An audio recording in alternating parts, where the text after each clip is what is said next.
Noong panahong iyon, nang tumingin si Jesus, nakita niya ang mayayamang naguhulog ng kanilang kaloob sa lalagyan nito sa templo. Nakita rin niya ang isang dukhang babaeng balo na naghulog ng 2 kusing. Ang wika ni Jesus, "Sinasabi ko sa inyo, ang dukhang balong iyon ay naghulog ng higit kaysa kanilang lahat, sapagkat bahagi lang ng di nila kailangan ang kanilang ipinagkaloob, ngunit ibinigay ng balong iyon na dukhang-dukha ang buo niyang ikabubuhay." Mga kapatid, ang mabuting balita ng Panginoon. Pinupuri ka namin, Panginoong Hesukristo. Magsiupo ang lahat at makinig sa homilya. Magandang gabi po sa inyong lahat. Magandang gabi sa mga nasa barangay, sa mga nasa tahanan na nagsisimba via online at sa lahat na nasa abroad. Kasama kayo sa aming banal na pagdiriwang dito sa ating parokya. Kwento ng isang babaeng balo ang naging paksa ng aral ni Jesus sa ebanghelyong ating narinig sa araw na ito. Kwento ng babaeng balo. Noong panahong iyon, ang mga lalaki lang ang nakakapagtrabaho para sa pamilya. Lalaki. Ibig sabihin, ang babae, ang asawang babae, ang nanay, ang naiiwan sa tahanan para gumawa ng gawaing bahay. Oh. Ngayon ba ganun pa rin? Hindi na, baliktad na ngayon, ano? 'Di ba? Babae na kadalasan ang nagtatrabaho at ang lalaki nasan? Ayun, nasa inuman. Ayun, wala nang trabaho, nag-iinom pa, no? Ganyan po sa amin dito, no? Baka sa iba hindi, pasintabi, no?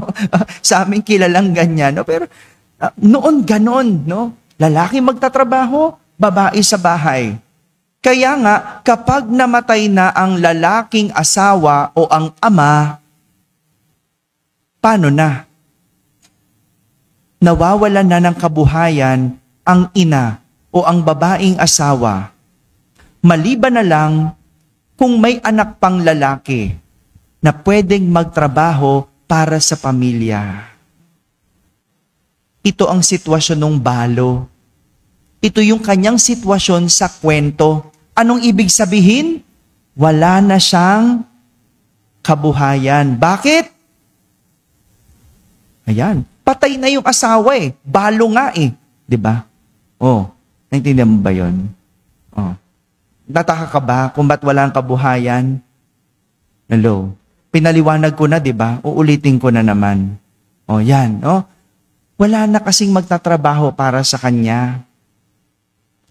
Ngunit sa kabila ng yon, sa kabila ng kanyang kalagayan, nakita ni Jesus na nagbigay siya ng 2 kusing.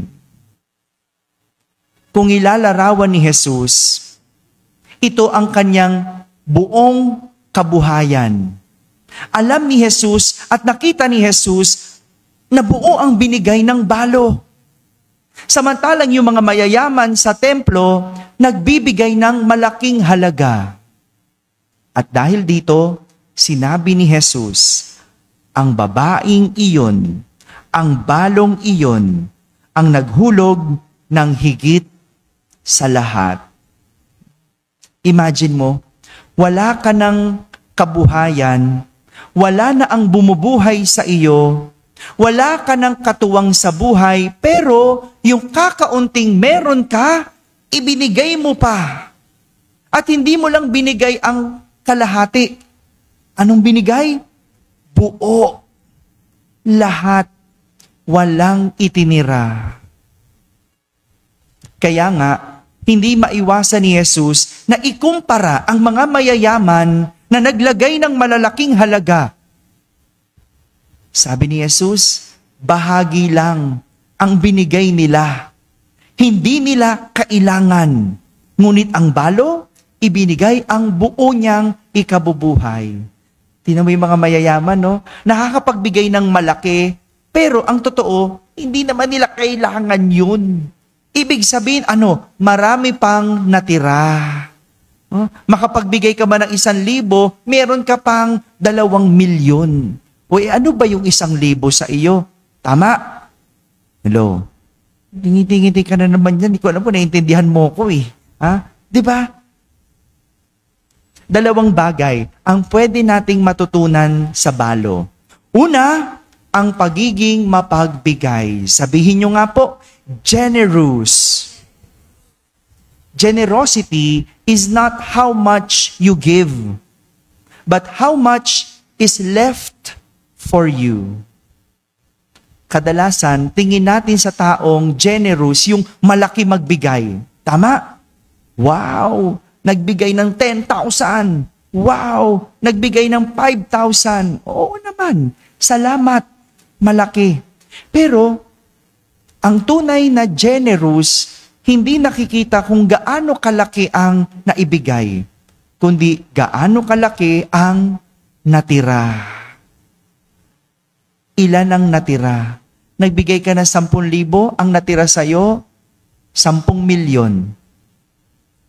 Kesa nagbigay ka ng 2 kusing at ang natira sa'yo, 1 kusing. Sinong mas generous? Nakikita ang generosity sa kung ano ang natira. Maaring ang mga mayayaman, malaki ang nabigay. Pero sabi ni Jesus, bahagi lang yon ng hindi nila kailangan. Samantalang yung balo, buo niyang kabuhayan. Pangalawang matututunan natin sa balo ay ang tiwala o trust in God. Sabihin nyo nga po, trust. It is giving everything you have without thinking that anything will be left of you. Ito yung pagbibigay mo ng lahat nang hindi mo iniisip kung ano ang matitira sa iyo. Kaya nga ang taong may tiwala sa Diyos, hindi nagdadalawang isip. Hindi nag-hold back. Kayang ibigay ang lahat. Ganyan ang may tiwala sa Diyos. Yung sasabihin, bahala na ang Diyos. Kaya nga, di ba, pag kinakamusta mo ang tao, ang sarap makinig o ang sarap mapakinggan yung laging sinasabi, sa awa ng Diyos, nakakaraos. Di ba? Ibig sabihin, tiwala. Ibig sabihin, kumpiyansa sa Diyos. Nakakaraos dahil sa Diyos. Hindi ko ma-imagine ang buhay kung ang lahat ng tao ay generous at may tiwala sa Diyos. Siguro kung lahat generous, walang mahirap, wala ring mayaman. Yung pagiging generous, wala sa yaman yan, kahit mahirap, pwedeng maging generous. Kasi minsan, iniisip ng mahirap, sila lang ang tatanggap. Hindi. Bawat isa, kayang magbigay. Bawat isa, mayroong maibibigay. Kung ang lahat, generous at may tiwala sa Diyos, siguro lahat ay pantay-pantay. Lahat pantay-pantay. Alam niyo po, isang beses, nagmisa ako sa Parola. Yan yung chapel head ng Parola. Sa Parola, sanay na ako sa amoy doon. No? Nasanay na ako eh. Nasanay na ako sa amoy doon. Nakapunta na ba kayo sa Parola? Alam nyo ba yung amoy doon? Alam nyo, di ba? Kahit nakapiring kayo, masasabi nyo, nasa Parola na ako. No? Kasi pag alam mo yung amoy, no? Ito kasing ilong ko na to, masyado din. No? Masyado matalas ang pang-amoy ko. Isang beses, nagmisa ako at bago ako nagsimula ng misa, meron akong naaamoy. Hindi ko mapaliwanag. Sanay na nga ako sa amoy doon pero merong kakaibang amoy. No? Hindi napigilan ng bibig ko. Sabi, ano yung amoy na naaamoy ko? Bago ako magsimula ng misa, nagtaas ng kamay yung isang babae. Sabi niya, Father, sorry, baka ako yung naaamoy mo. Sabi niyang ganon, kasi amoy bawang ako. Alala mo yun? Sabi niya, amoy bawang ako. Sabi ko naman, bakit ka naman nag-amoy bawang? Sabi niya, nagbalat daw siya ng bawang buong araw. Simula kahapon hanggang nung araw na yon, no? Isang sakong bawang ang binalatan daw niya. Piruin mo yon. Hindi ka ba mag-amoy bawang nun, di ba? No? Yun daw kanyang ginagawang kabuhayan. Magbalat ng bawang. Sabi ko, magkano po isang sakong bawang? Sabi niya, 100. Tinanong ko, nakailang sako ka? 1. O, di nagmisa na ako. No, nagmisa na ako. Tinahikom ko na yung bibig ko. Talaga tong bibig ko si minsan talaga. Sana di na ako nagtanong, di ba? Nahiya tuloy ako. Kasi na on the spot pa siya. Siya yata yung naamoy ko. Hindi ko naman alam kung ano bang amoy yun. Halo-halo Oh. So nung nagmisa na at dumating na yung offertory, napansin ko, naghulog pa siya sa buslo. Ay, nakurot yung puso ko.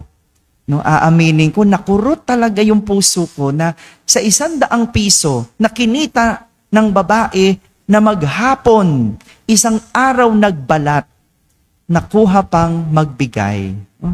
Hindi ko alam kung anong natira sa kanya. Hindi ko naman alam. Pero isa lang ang alam ko, kita ng Diyos ang taong nagbibigay. Kita ng Diyos. At alam ng Diyos kung ano ang ibinigay at ano ang natira. Kaya nga, simula noon, sabi ko sa sarili ko, ibabalik natin sa community na yon lahat ng mga natatanggap ng simbahan. Kaya nga, linggo-linggo, meron tayong pakain doon, no? Yung mga bata. Dahil sa mga taong marunong magbigay, maring isa lang siya. Maring yung iba, hindi ganon. Maring yung iba, mas malaki pa nga, tumaya sa sugal, tumaya sa pag may mga patay na sugalan. Maaring iba ganon. Pero dahil sa isang nanay na iyon, no, nahabag ako at nais kong ibalik sa komunidad kung ano man ang kanilang ibinibigay. Mga kapatid, yan ang halimbawa ng isang tunay na mapagbigay. Kayang ibigay ang lahat kahit walang matira sa sarili. Hindi sa laki ng naibigay nakikita ang tunay na pagbibigay, kundi sa halaga ng natira. Dahil ang pagbibigay kahit kailan hindi marunong magkwenta. Pero may malaking pag-asa sa Diyos at tiwala. Amen? Amen.